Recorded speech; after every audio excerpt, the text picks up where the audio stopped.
On est resté là autour du lit. On s'y faisait pas quand même. On parlait pas. J'osais pas penser, mais quand même, on avait tous été tellement trahis que j'avais peur que Cantalou soit sorti pour aller nous donner tous. Les autres aussi y pensaient qu'à ça, autour du cadavre. Mais non, il est revenu. Il nous a regardés comme quelqu'un qui se doute qu'on s'est méfié. Il avait envie même de le dire, et puis il s'est ravisé. Lawrence s'habille. J'ai dit qu'on allait promener les dames. J'ai envoyé Yorick chercher un cab. On va faire boire le cocher. Pendant 1 heure en bas, faudrait qu'il trinque. Yorick, il boit bien. Il boira avec le capitaine. Faut qu'ils soient bien sous, tous les deux. Après, ça ira. Borro qui est le plus fort, et toi Ferdinand qui jaspine le mieux l'anglais. Si quelquefois il y avait une chose qui arrive, vous viendrez avec moi. On laissera le cocher à pomper ici en bas avec les autres, comme fait Lawrence quand il va faire son tour à Lane. Seulement au lieu, t'as compris, de promener les dames, c'est qu'à 4 on va se serrer pour aller se promener. On mettra le bijou entre nous, serré. Borro s'asseyera dessus à genoux pour le redresser quand ça roule, à cause de la raideur dans le froid. Le capitaine est descendu, bien habillé pour le promener aux courses et conduire un équipage, avec chapeau, forme gris et la redingote assortie, et des guêtres et des gants, bien impeccables. Mabel avait préparé tout ça. Il est descendu dans le salon, avec beaucoup de dignité. York l'a salué très bas. Ils se sont assis à se parler l'un en face de l'autre, et ils ont commencé à bien boire. Tout le monde les aidait. Madame Council est allée se coucher. Alors, il fallait agir. Le cab était juste devant la porte. Il est remonté. On a remis sur le zouave en plus encore un chapeau à plumes jaunes, une voilette et une jupe complète et un imperméable à volant, comme il y en avait alors. Ça pour descendre s'il y avait un curieux dans la rue. Heureusement, le brouillard était bien justement revenu plus épais. On n'y voyait pas à plus de 2 mètres. C'était suffisant. Il s'agissait pas de merdoyer. Fallait pas se tromper, c'était tout risqué. L'escalier s'était bien descendu, et sans lumière. Il était léger le bijou, mais il avait fait sous lui. Enfin, on arrive sur le pas de la porte. York, le cocher, ronflait au salon. Lawrence, on lui dit « Capitaine, les dames sortent. » « Hop !» qu'il fait. Ça l'émoustille encore d'entendre les mots. Il se souque sur le siège là-haut, étend le fouet. Il est prêt. Voici la zouave demoiselle Bijou qui sort, bien serrée entre nous deux. Ses pieds glissent à peine de la pointe au pavé, comme un ange. La montée. Borro l'attache. Hop, on le hisse d'un coup. On le racornit de force contre nous deux. On a oublié les papiers.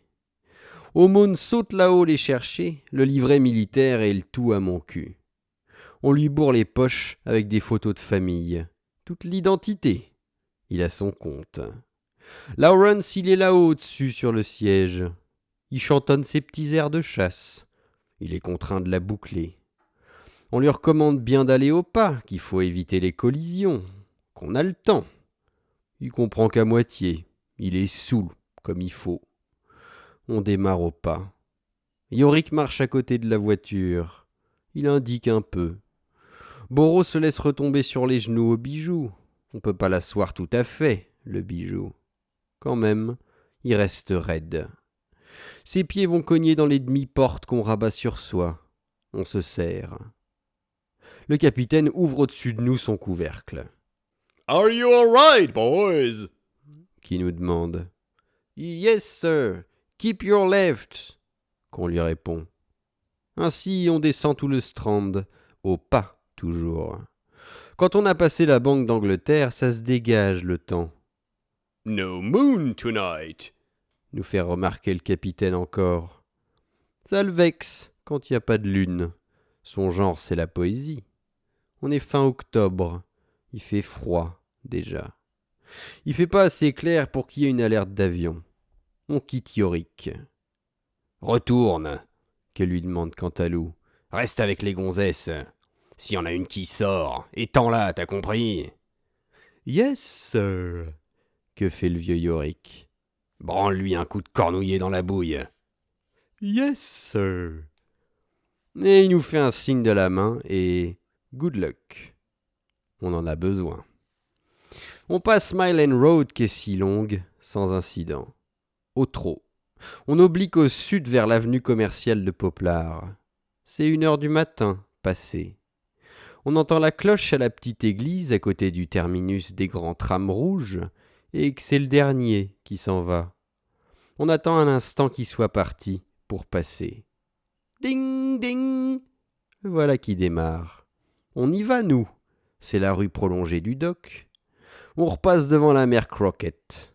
On entend la musique du dedans. Ça fait venir les souvenirs.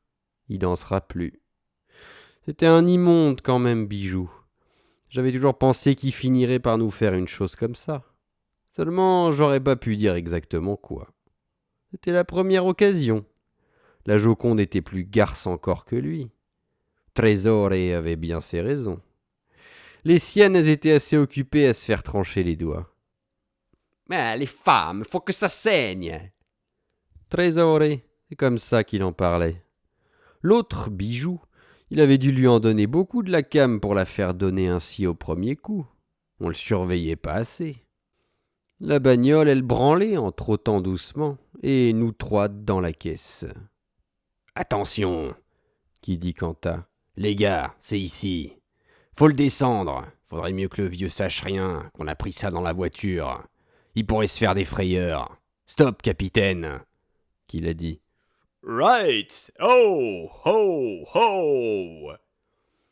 En fait, on est resté au bord du trottoir. De l'autre côté, c'était l'eau, et puis une passerelle et un ponton. « Là, moi, je vais travailler !» qu'il a dit Quentin. « Attendez-moi, je serai pas long. Une corde, un batte pavé. » On s'est resserré encore sur le cadavre, en attendant. C'était bien désert l'endroit, mais il pouvait quand même passer un curieux. On avait l'air de se parler ensemble de choses du sport. Le capitaine là-haut s'est endormi. Il ronflait comme une toupie. Ça brumait autour de sa respiration. Je l'ai regardé, j'ai vérifié qu'il dormait bien. En revenant, quant à Lou, il portait un large paquet de journal et puis une corde, pas très grosse. « Amenez maintenant !» qu'il dit. « Les gars !» On descend le mec. On l'a porté en vitesse à 3, ou Quentin disait, sur le ponton. « Ôtez ces nippes de demoiselles maintenant, on va les remporter. Juste qu'ils soient bien en zouave. Là, voilà. » Il allait chercher un gros pavé, Quentin, et puis une corde. Il serre bien la corde à la place où qu'il avait été étranglé par mon cul, juste aux marques, que ça fasse pareil, et puis il a amarré la corde au caillou. On a regardé encore sur la rive. Il y avait rien que de l'eau, le long, qui faisait son petit bruit de chien qui boit. « Regarde encore, veux-tu, Ferdinand ?» J'ai été tout autour de l'endroit. Jusqu'aux maisons, tout dormait.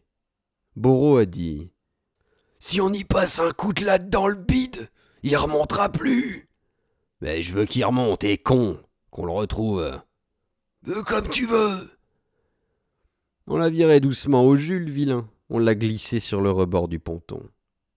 Le caillou même, on l'a mis à la main dans l'eau pour que ça fasse pas de bruit du tout. C'est une corde qui va pourrir tout de suite. C'est un suicide, quoi.